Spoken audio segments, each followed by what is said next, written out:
Complete History of X-Men, Earth 616, Part 4. The X-Men were again divided into squads, this time under different circumstances. Not trusting Xavier or anyone else with knowledge of the future of mutant kind, Storm secretly gathered a squad to obtain the prophetic diaries of destiny. The team left the safety of the Institute and became mobile. Early on, Psylocke was killed and Beast was critically injured by Vargas. Australian siblings Lifeguard and Slipstream later joined in the quest. Eventually the team abandoned the search after realizing the prophecies only came true if they chose to let the diary control their actions. The away team of X-Men had their own problems to deal with, confronting Banshee's paramilitary X-Corp, an organization created to patrol the growing mutant population. Sean formed the team in his grief after Moira's death. Mystique was disapproving of his use of some villainous mutants against their will. She infiltrated the X-Corps and slit Banshee's throat, putting an end to the X-Corp.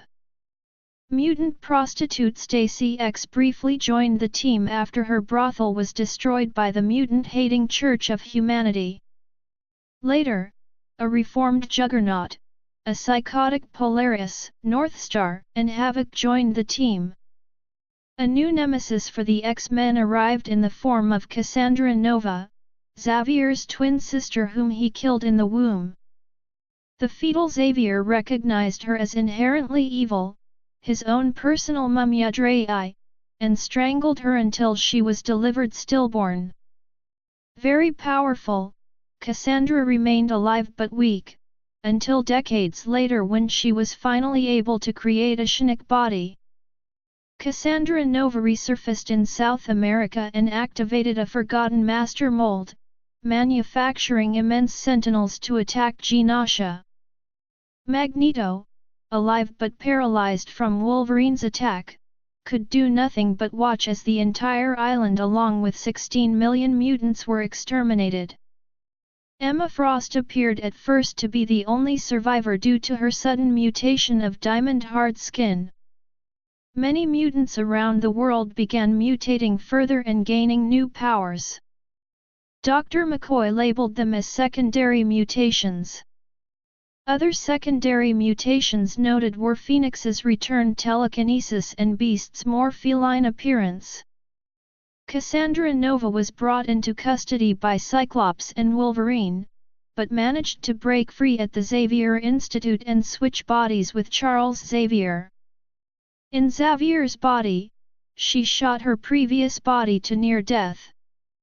At this point, Emma Frost officially joined the team and the institute was reopened to students, containing a much larger student body and classes taught by X-Men.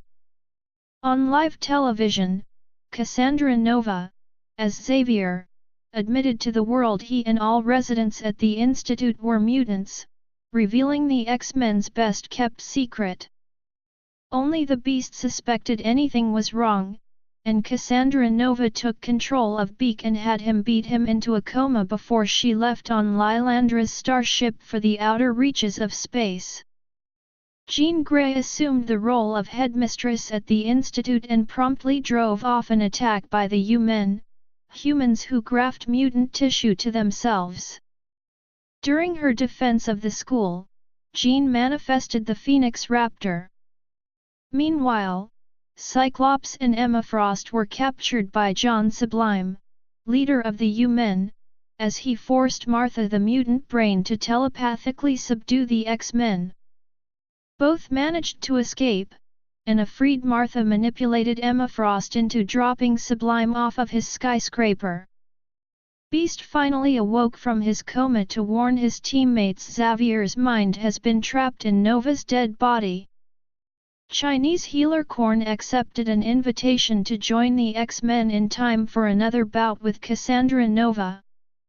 After wreaking havoc on the Shi'ar Empire, Cassandra Nova fooled the Imperial Guard into attacking the Institute. The X-Men were weakened by nano-sentinels that had been planted by Cassandra Nova, but were cured by Korn. Jean was able to fragment Xavier's mind with the help of Cerebra, and placed a tiny part in every mutant mind on Earth. As Nova returned to the school and was about to use the mutant locator to eliminate every mutant on Earth, Xavier's mind instead reformed and resumed control of his body. Once again pure Psionic energy, Emma Frost tricked Cassandra Nova into entering the body of the synthezoid Imperial Guard member Stuff. Trapped, Cassandra was re-educated and unable to flee. Without purpose, the Extreme team returned to the mansion, minus Slipstream, Lifeguard, and Thunderbird. Rogue and Gambit took a leave of absence after their powers were lost. Conflict with Emma and Xavier over the fate of an accused mutant killer quickly drove them away again. Cannonball joined the team before they faced Reverend Stryker and Lady Deathstrike. Storm was soon asked by the United Nations to lead the Extreme Sanctions Executive, XSE, a government-sanctioned and peaceful paramilitary force responsible for policing relations between humans and mutants. The remaining Extreme members joined along with Wolverine and Magma. Rachel Summers was rescued from Elias Bogan by the XSE, and also joined. With his secret out, Xavier changed his strategy and created the X Corporation. With headquarters in many major cities around the globe, the new organization acted in more proactive ways to improve human-mutant relations. Unfortunately, the Paris X-Corp had to stop the menace of an experiment of the Weapon Plus program, with Darkstar dying in the process. Unrest slowly took over the mansion, when Quentin Quire and his Omega Gang boldly pushed Magneto's policies during Open Day as humans visited the Institute. Becoming violent under the influence of the drug kick, the Omega Gang attacked humans and the intruding X-Men. Sophie Cuckoo, one of Emma's telepathic quintet protégé Stepford Cuckoos, perished using Cerebra to stop the gang's rampage. The grief of Sophie's sister, Esme Cuckoo, led her to reveal Emma and Scott's psychic affair and shot Frost while she was in her diamond form, splintering her into thousands of pieces. Sage and Bishop's investigation found the culprit, but Esme fled the Institute. Although furious at Emma Frost for becoming close to her husband, Jean displayed vast telekinetic power and reformed Emma's broken body. Korn pushed Magneto's theories on his special class of young mutants. Disapproving, Xavier confronted him only to discover Korn was Magneto in disguise. Trapping Wolverine and Jean Grey on the remnants of Asteroid M and incapacitating the other X-Men, he destroyed the Institute and took over Manhattan. Moving closer to the Sun, Wolverine killed Jean so she could unlock the power of Phoenix. Cyclops led a last-ditch assault on Magneto and his allies, and Phoenix returned in time to defeat the Mad Mutant. On several occasions, they noted that something was odd about Magneto, which infuriated him. He made various threats such as ripping out Wolverine's adamantium again as proof that he really was Magneto. Knowing he was defeated, Magneto used his stored energy to give Phoenix a stroke on the planetary level. Wolverine decapitated Magneto in a berserker rage as Jean Grey died in the arms of her husband. With Jean Grey dead, Cyclops rejected Emma's advances and left the Institute in Beast's hands. Hank couldn't deal with the pressure of running the school by himself, and began taking Kick to deal with the stress. The drug Kick turned out to be an aerosol form of Sublime, an ancient parasitic bacteria that took the human form of John Sublime. Infected by Sublime, Beast created a chain reaction that destroyed civilization. Years later, Jean was reborn as the Phoenix. Although first controlled by Beast, Wolverine, and the remaining X-Men restored her memory. After eradicating Sublime, White Phoenix traveled through the time stream and pushed Scott to embrace Emma's advances, averting the disastrous future. Scott Summers and Emma Frost became CO headmasters of the rebuilt Xavier Institute. The returning students were arranged into squads led by other X-Men. Professor Xavier left for Genosha, and began rebuilding the nation with the help of Magneto. Cornetto had been an imposter after all. The XSE made the Institute their headquarters, while the other X teams were rearranged. The XSE battled the Fury, Savage Land Mutates, and a new Hellfire Club. Sage left the team to aid Sunspot in controlling the club, hoping to prevent Roberto becoming corrupted by power. Cannonball soon rejoined X-Force after recuperating from injuries sustained battling the Fury. Psylocke suddenly appeared alive and well in the exact spot she was murdered. Although surprised, she was welcomed back to the team. The real Korn briefly joined the X-Team, and helped battle the latest incarnation of the Brotherhood. Towards the end, the Brotherhood members were sucked into the black hole within his helmet. Juggernaut, distraught after the murder of his young friend Sammy by Black Tom Cassidy, willingly entered the void to look after the confused Nocturne, T.J. Wagner.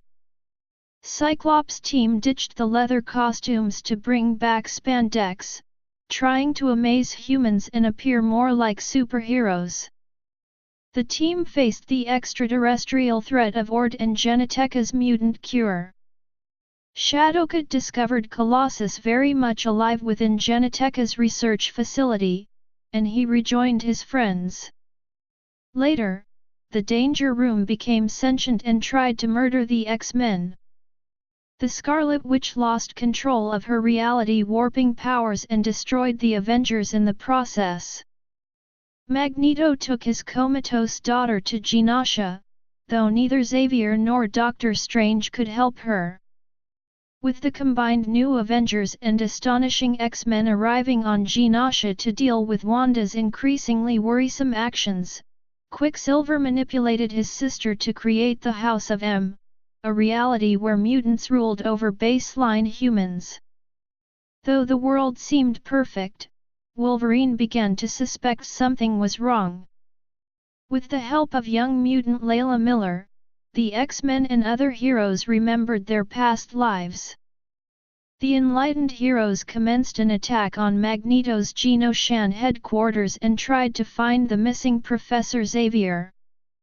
Quicksilver's betrayal was revealed, and Magneto nearly killed him. Angry how her mutant heritage and her father's choices nearly destroyed her family, the Scarlet Witch uttered 3 words to solve what had happened: no more mutants. The world returned as it was, with some heroes remembering the House of M immediately. Emma Frost realized something was wrong and used Cerebra to locate mutants. Wanda's powers had erased the X gene from many mutants, drastically reducing the Homo sapiens' superior population from millions down to an estimated 198. Among the depot word were Magneto, Quicksilver, Scarlet Witch, Chamber, Jubilee, Blob, and Beak. Other consequences included Wolverine remembering his past and Professor Xavier being nowhere to be found. Immediately, the Xavier Institute became a sanctuary for mutants who had nowhere else to turn. Old enemies such as Arclight and Scalp Hunter joined allies like Outlaw and Urg among the powered mutants who sought refuge. Emma Frost forced the Depot Word students and faculty to leave the Institute, including Danielle Moonstar. Afraid of violence breaking out, Valerie Cooper dispatched Sentinel Squad ONE to protect the swelling population at the X-Mansion. The X-Corp branch in Paris was bombed, causing the other branches to shut down. A group of rabid mutant haters, the Sapien League, attacked the school, declaring that the events were a sign and that they must kill the remaining mutants. At a time when the X-Men were needed the most, a few of their oldest members left the fold. Storm decided to stay in Africa to aid desperate mutants. Apocalypse returned with horsemen that were formerly X-Men or allies of the group. He planned to eliminate most of humankind and have the surviving populations fight each other to the death. The X-Men reluctantly worked together with one against the threat. Rachel Summers and her teammates found themselves battling Shi'ar sent to eliminate the Greys, in order to eliminate anyone in that bloodline so the Phoenix Force would not pass on to them. Once they managed to kill the current one holding it, they were then whisked away by Jamie Braddock to battle a cosmic threat. A mysterious mutant, Vulcan, returned to Earth, revealing himself to be Cyclops and Havoc's long-lost brother. With him came a shocking revelation about Krakoa, the Summers family, a lost team of X-Men, and Professor Xavier's current status. These revelations also cost Banshee his life. As the Superhuman Registration Act passed, what was to be done with the remaining mutants living in the United States came into question. Ms. Marvel and Tony Stark attempted to recruit the X-Men into the Act, but were quickly turned down when Emma Frost reminded them of how when mutants died by the hands of Sentinels in Genosha and various other genocidal events in their history, the superheroes had turned their backs. Through negotiations with Valerie Cooper and the U.S. government, mutants were not required to register under the Superhuman Registration Act. Rogue was assigned her own team to make. She chose Cannonball, Iceman, and Mystique. When they rescued Karima and Lady Mastermind, and when Cable and Sabretooth came to the Institute, they joined the team as well. They battled the Children of the Vault, Hecatome, Pandemic, and the Marauders, which ended the team. With Cable believed dead, Sabretooth escaped, Cannonball in a catatonic state, Mystique and Lady Mastermind joining the Marauders, Karima possessed by malice, and Rogue kidnapped by the Marauders and almost dead. Iceman was the only member left. Professor X recruited Rachel Summers, Nightcrawler, Warpath, Darwin, Havoc, and Polaris to participate in a space mission to stop Vulcan from unleashing his powers on the Shi'ar Empire. Vulcan revived Emperor Deacon and married Deathbird. Later, he killed Deacon and proclaimed himself leader of the Shi'ar Empire. Alex witnessed as Vulcan murdered their father, Christopher Summers. Alex, Lorna, and Rachel Summers stayed in space, joining the Starjammers to lead the resistance against Vulcan and his wife. The first mutant birth occurred since M-Day. The mutant was so powerful, it blew out Cerebra and most of the telepaths at the X-Mansion. The X-Men jumped to the Alaskan town of the mutant's birth to find that the Purifiers and Marauders had beaten them to it. The entire mutant population was now fighting to either save or kill the first mutant baby. Ultimately, Cyclops agreed to hand the baby over to Cable so he could take her to the future where he could protect her. Bishop betrayed the X-Men and attempted to kill the child. He accidentally shot Xavier in the head while aiming for the baby. With the X-Men disbanded and the X-Mansion completely destroyed, Beast returned to destroy the last remaining records of the X-Men and its students along with recovering the mutant known as No Girl. Professor X was actually very much alive thanks to the intervention of the remaining powered acolytes. However, his mind was badly damaged and only had contact with the X-Man Gambit. The X-Men disbanded as they no longer had a leader and their teams had literally fought to the death, suffering heavy casualties. X-Force and X-Factor relocated, the new X-Men dissolved and the students sent home, while a new young X-Men team was established. With members of the team suddenly falling out of contact, Cyclops and Emma Frost investigated the odd events happening in San Francisco. A mutant known as Goddess manipulated the entire city into thinking it was living in the 1960s. Once the few X-Men that were present, Angel, Hepzibah, Iceman, Warpath, Emma Frost, and Cyclops, subdued the Goddess, they coincidentally rescued the mayor of the city who offered the X-Men a safe haven. On the outskirts of the city, Cyclops along with Storm, Beast, and various other X-Men re-established and built a home base for the X-Men and all mutant kind. After a brief battle with a artificially repowered Magneto, Cyclops, through Emma Frost's telepathic powers, sent a message to all mutants around the world that they now had a place they could call home in San Francisco, recreating the X-Men and Xavier's dream once again. After the X-Men fought off the Skrull invasion, the X-Men marched through the streets, welcomed and thanked by the people of San Francisco. The Californian government proposed a ban on mutant reproduction to control the mutant population. The proponent of the legislation was Simon Trask, brother of Bolivar Trask, creator of the Sentinels, and the anti-mutant group known as Humanity Now. Trask led his supporters on a march across the state, and when they arrived in San Francisco, they met many of the new mutants in the city, including Lorelei, Hellion, Toad, and various other X-Men, and the city erupted into a riot.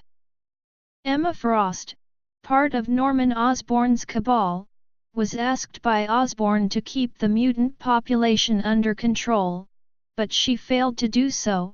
The Dark Avengers and HAMMER soldiers were deployed to quell the riots.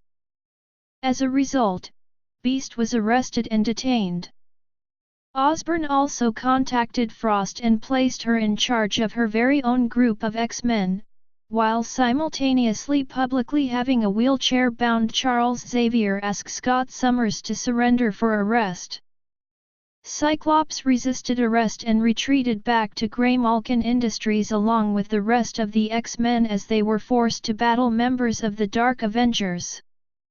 Meanwhile, Emma Frost was introduced to her new team of Dark X-Men: Cloak, Dagger, Mimic, Daken, Omega, and Mystique, posing as Charles Xavier for Osborn's agenda, and per Frost's request, the Atlantean Namor. Frost's X-Men responded to a riot led by her former pupil Hellion, following a curfew Osborn put into effect. Beast was imprisoned and the real Charles Xavier contacted him, stating that the prison they were in, H.A.MME.RS West Coast Base, a renovated Alcatraz Island, was a place where they planned on depoting mutants. The head of the project, Dark Beast, Beast's polar opposite. Second Coming. Cable and Hope returned to the present, prompting Bastion to order his allies Stephen Lang, Bolivar Trask, William Stryker, Graydon Creed, and Cameron Hodge to kill her. The X-Men came to their aid.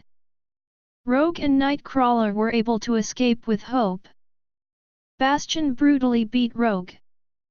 Just as Bastion extended his arm to kill Hope, Nightcrawler teleported between them and was impaled through the chest. Nightcrawler teleported Hope to Utopia where he died. During the months leading up to Hope's return, a large energy dome was built over the Bay Area to cut off the X-Men from escape or help. Once the dome was activated, Bastion opened a dimensional portal from his home reality to allow in more Nimrod series Sentinels. Cable used his last time jump to take X-Force to the future where they shut down all of the Nimrods in both the present and future. Their mission completed, attempted to use Bastion's time portal to return to the present. Unfortunately, only inorganic matter was able to pass through the portal. With no other alternative, Cable sacrificed himself to hold the portal open and allow the others to return home. After witnessing Cable's sacrifice, Hope was able to draw on the mutant powers of the X-Men around her and single-handedly destroyed Lang and Creed. With the assistance of the X-Men, she eradicated Bastion and shattered the dome surrounding the city. Generation Hope. Cerebra found 5 new mutants who had appeared around the globe. Hope and the X-Men raced around the world to save these young mutants. The lights are the hope for the future of the mutant race. Under the direction of Hope and with the consent of Cyclops, the lights began training as a rescue team for any other new mutant manifestations.